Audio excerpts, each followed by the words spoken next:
So here we begin with the theme of Az-Zumar.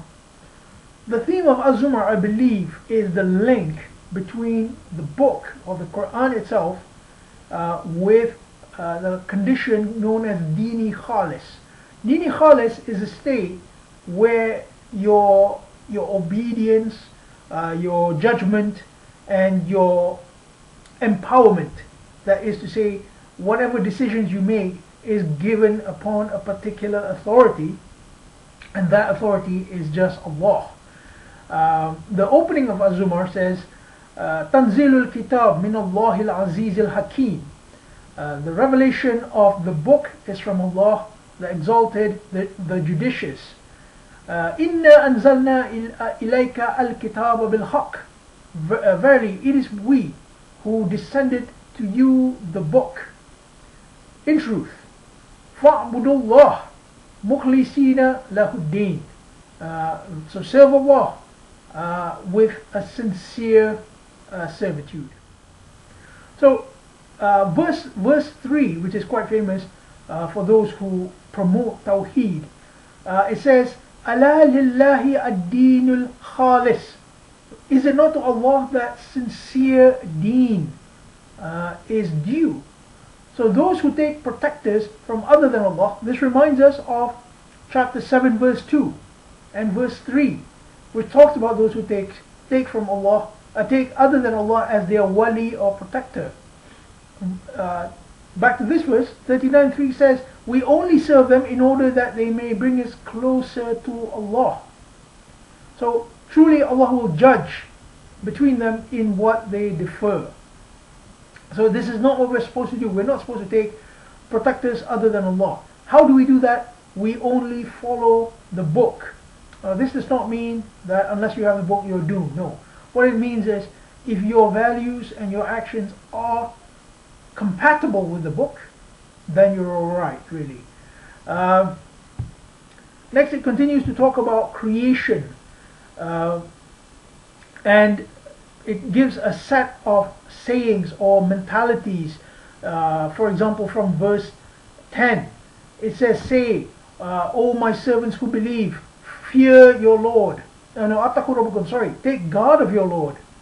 Then verse 11 says, I am commanded to serve Allah mukhlisina lahuddin. So mukhlisina lahuddin is being constantly repeated. It is the overarching theme of this chapter.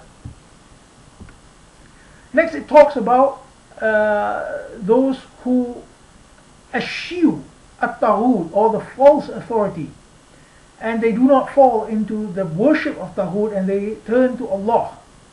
For them is good news. These are the people who, in verse 18, again another famous verse, وَالَّذِي يَسْتَمِعُونَ الْقَوْلَ فَيَتَّبِعُونَ أَحْسَنَهُ. So they listen to what is being said. So the constant sayings of human beings, they get from that and they extract the best parts. How do they find out the best parts? Well, they can look at the Quran and compare, perhaps. So, and these people are called the Ulil Albab. Then this chapter brings the reader into his own dominion. So in other words, the dominion of the reader's personal experience. That's in verse 21, which says, see you not that Allah sends down rain from the sky and leads with it through springs in the earth. Then He causes to grow various colors, then it withers. Inna fi dhalika la dhikran lil ulil albab. And verily in this is a vivification for the ulil albab. So ulil albab are mentioned 3 times in this chapter now. Here we can see this is the constant growth of the system of Islam being explained in metaphorical terms here.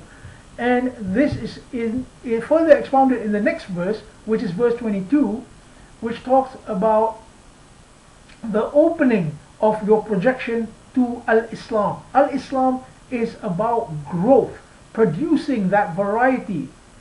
And this is said to be the opening of your projection or your sadr to Al-Islam.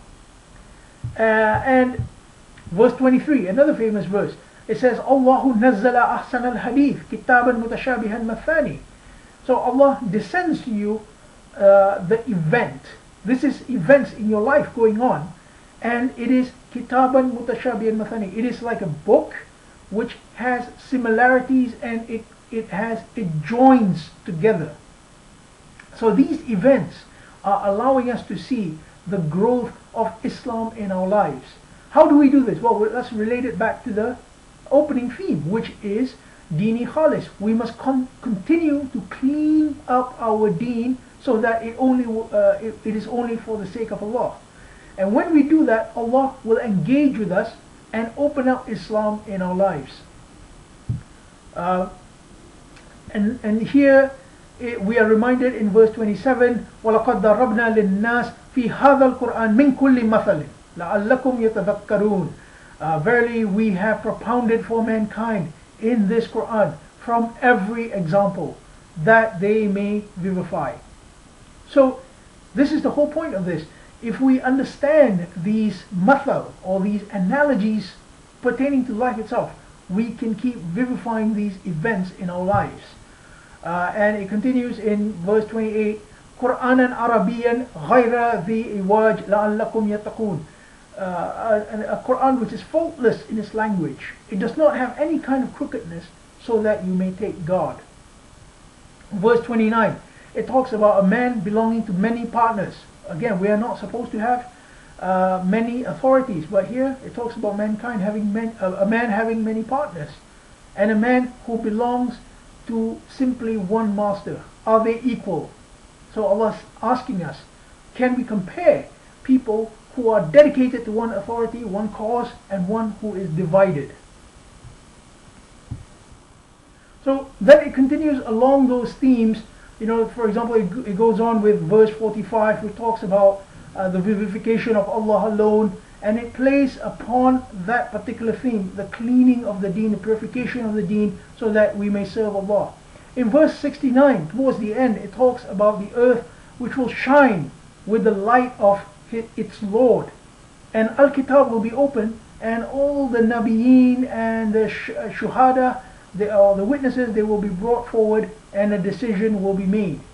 So this is talking about Judgment Day now, and all the souls will be paid in full of its deed, or it's rather yafalun, so it will be its habits. So our habits will determine our final destination. And the chapter ends with the malaika surrounding the arsh, or the center of God's power, his so-called throne. Yusabbihu bihamdi. So they are constantly in that state of harmony and producing that state of positivity or joy for their Lord. And the cry will be Alhamdulillahi Rabbil Alameen. And this cry is something which we need to fertilize within ourselves, so that we may take it forward and inshallah take us to the stage. So that's it really regarding this chapter. This chapter is about us bringing Dini Khalis into our lives. How do we do that? We must have direct engagement with the signs, and we must possess the mentalities which are propounded especially in the early parts of this chapter. So thank you very much for following us thus far. Tomorrow, inshallah, we will be doing chapters 40, 41, and 42. That is the start of the Hamim series of chapters. So that's a whole new theme is being looked at in those chapters. Thank you very much for your viewership. Bye.